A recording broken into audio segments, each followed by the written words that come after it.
Yo, what's going on? What's going on, my people? What's going on? It's your boy Jay back at it again with another one.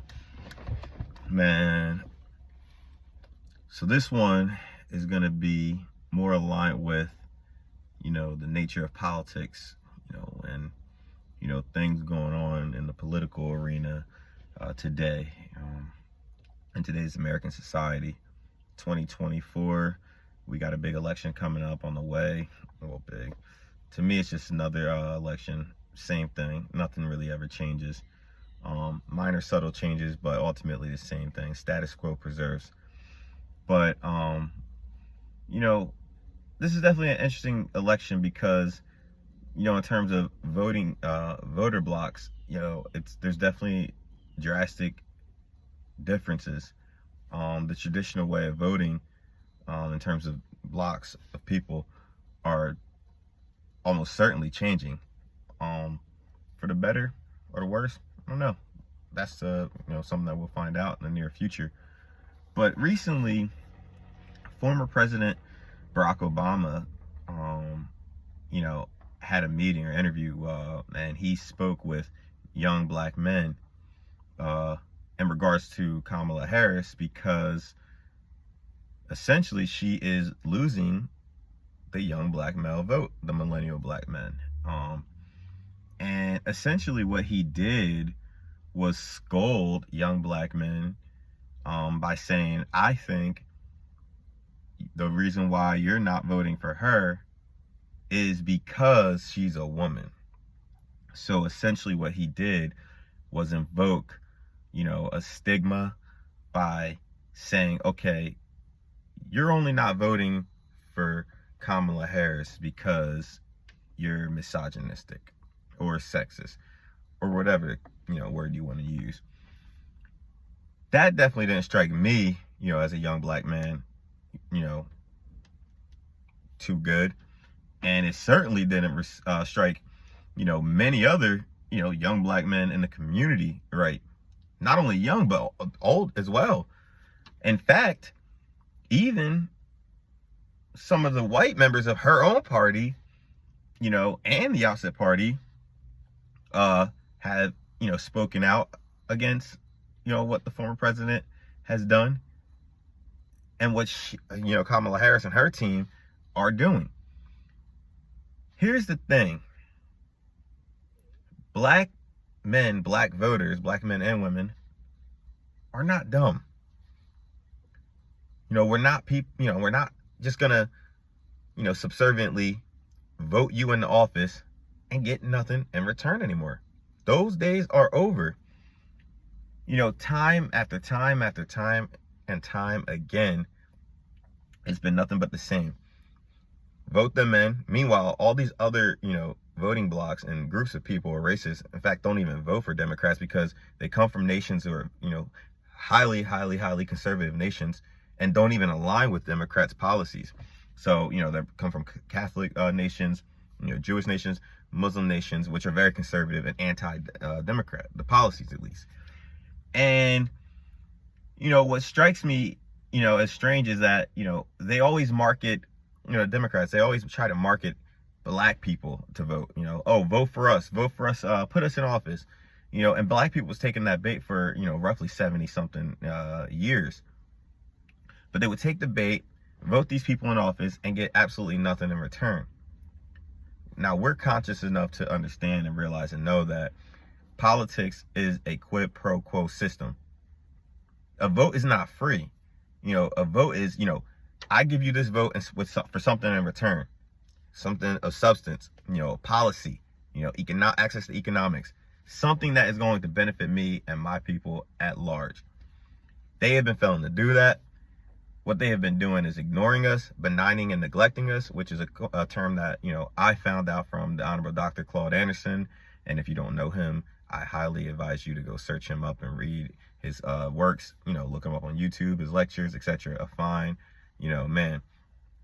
But, and essentially, if you don't know what benign and neglecting is, it's essentially when, I believe the term was coined around the Nixon administration and the Nixon era in the late 60s and 70s.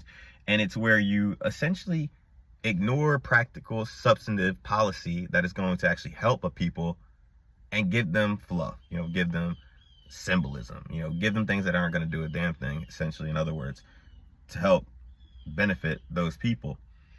And that's constantly what the Democrats have been doing to us for decade after decade after decade after decade.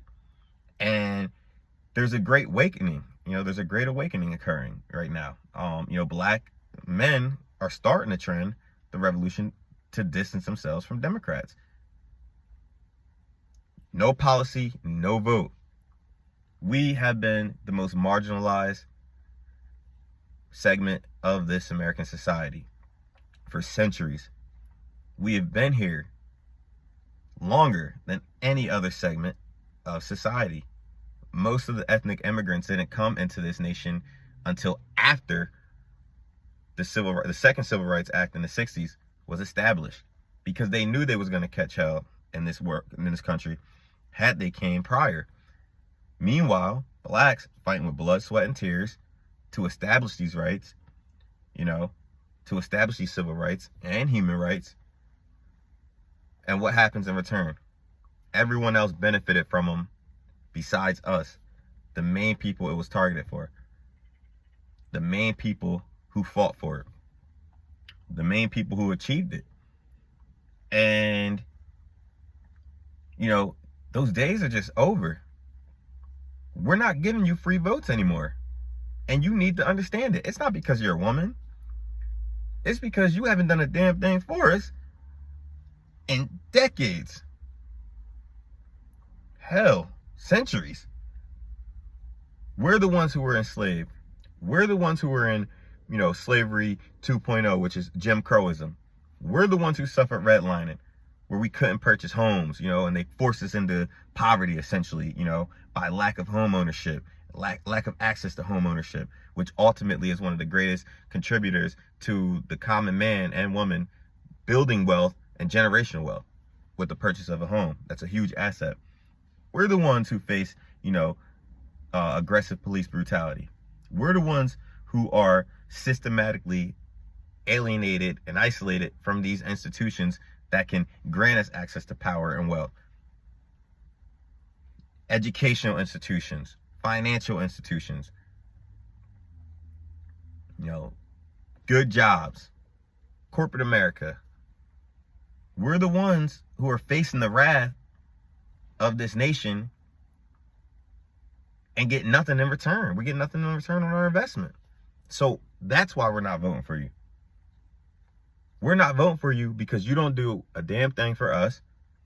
We're not voting for you because we're conscious and cognizant enough to know this battle of politics is quid pro quo.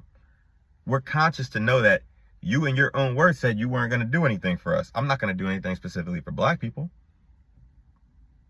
We're conscious enough to know your history record as a prosecutor and criminalizing and locking up thousands of young black men and women over the same marijuana charges and drugs that you came later into 2020 and laughed about on an interview.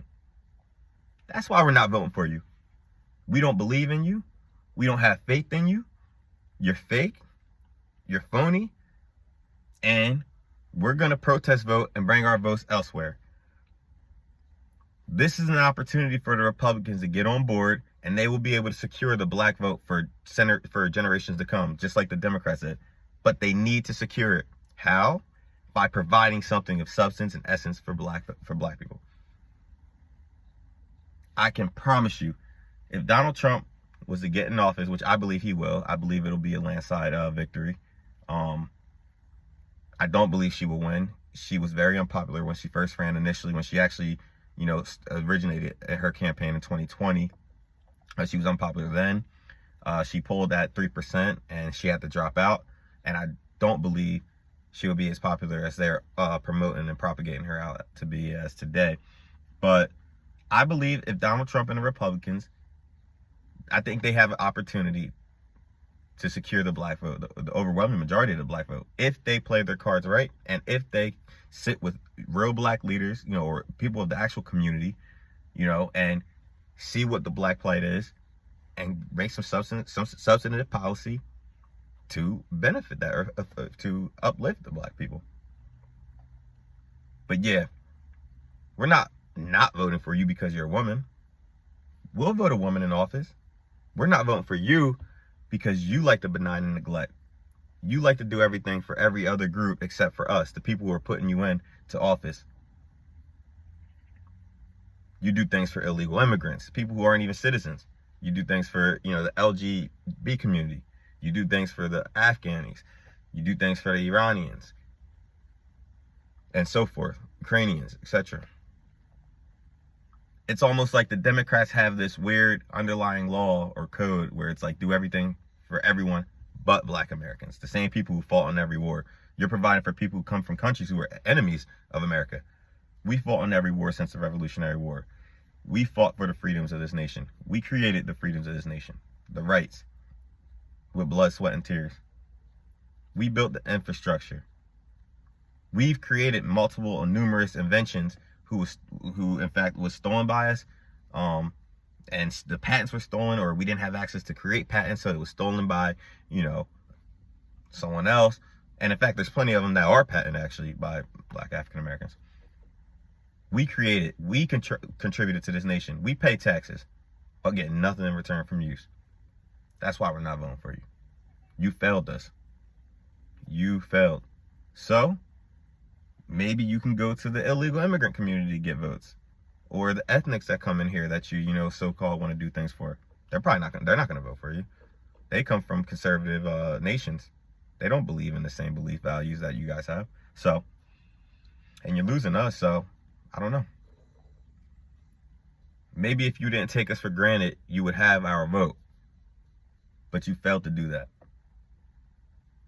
So you lost it. That's why you're in the position that you're in today, with Donald Trump nearing damn near 30% of the black vote. Has nothing to do with your gender. It has everything to do with you. All right, guys, I'm out. Like, comment, and subscribe. Peace.